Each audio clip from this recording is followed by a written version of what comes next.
Every entrepreneur starts her company with a clear vision for success. You will create an amazing environment and hire the smartest people to join you. Together you will build a beautiful product that delights customers and makes the world just a little bit better. It's going to be absolutely awesome. Then, after working night and day to make your vision reality, you wake up to find that things did not go as planned. Your company did not unfold like the Jack Dorsey keynote that you listened to when you started. Your product has issues that will be very hard to fix. The market isn't quite where it was supposed to be. Your employees are losing confidence and some of them have quit. Some of the ones that quit were quite smart and have the remaining ones wondering if staying makes sense. You are running low on cash and your venture capitalist tells you that it will be difficult to raise money given the impending European catastrophe. You lose a competitive battle. You lose a loyal customer. You lose a great employee. The walls start closing in. Where did you go wrong? Why didn't your company perform as envisioned? Are you good enough to do this? As your dreams turn into nightmares, you find yourself in the struggle. It's at this point that you start to question things. This is when things get dark. Depression sets in. Options look narrow. You just want to hit snooze repeatedly and hide under the covers. The struggle, however, is also where greatness is born. The struggle is when you wonder why you started the company in the first place. The struggle is when people ask you why you don't quit and you don't know the answer. The struggle is when your employees think you are lying and you think they may be right. The struggle is when food loses its taste. The struggle is when you don't believe you should be CEO of your company.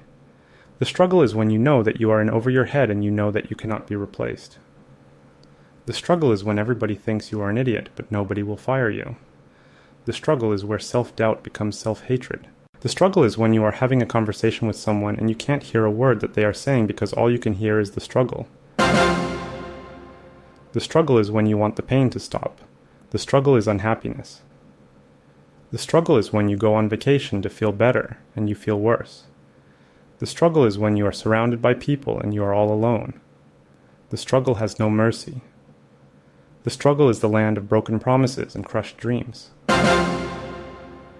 The struggle is a cold sweat. The struggle is where your guts boil so much that you feel like you are going to spit blood. The struggle is not failure, but it causes failure, especially if you are weak. Always if you are weak. Most people are not strong enough. Every great entrepreneur from Steve Jobs to Mark Zuckerberg went through the struggle, and struggle they did, so you are not alone.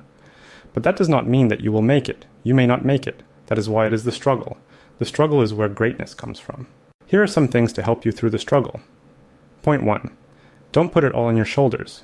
It is easy to think that the things that bother you will upset your people more. That's not true. The opposite is true. Nobody takes the losses harder than the person most responsible. Nobody feels it more than you. You won't be able to share every burden, but share every burden that you can. Get the maximum number of brains on the problems even if the problems represent existential threats. Point 2. This is not checkers. This is motherfucking chess. Technology businesses tend to be extremely complex.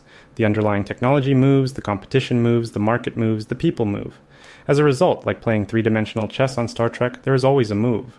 You think you have no moves? How about taking your company public with $2 million in trailing revenue and 340 employees, with a plan to do $75 million in revenue the next year? Point 3. Focus on the road. When they teach you how to drive a race car, they tell you to focus on the road when you go around a turn. They tell you that because if you focus on the wall, then you will drive straight into the wall. If you focus on how you might fail, then you will fail. Even if you only have one bullet left in the gun and you have to hit the target, focus on the target. You might not hit it, but you definitely won't hit if you focus on other things. Point 4. Play long enough and you might get lucky. In the technology game, tomorrow looks nothing like today. If you survive long enough to see tomorrow, it may bring you the answer that seems so impossible today. Point 5. Don't take it personally. The predicament that you are in is probably all your fault. You hired the people, you made the decisions. But you knew the job was dangerous when you took it. Everybody makes mistakes. Every CEO makes thousands of mistakes. Evaluating yourself and giving yourself an F doesn't help. Point 6. Remember that this is what separates the women from the girls. If you want to be great, this is the challenge. If you don't want to be great, then you never should have started a company.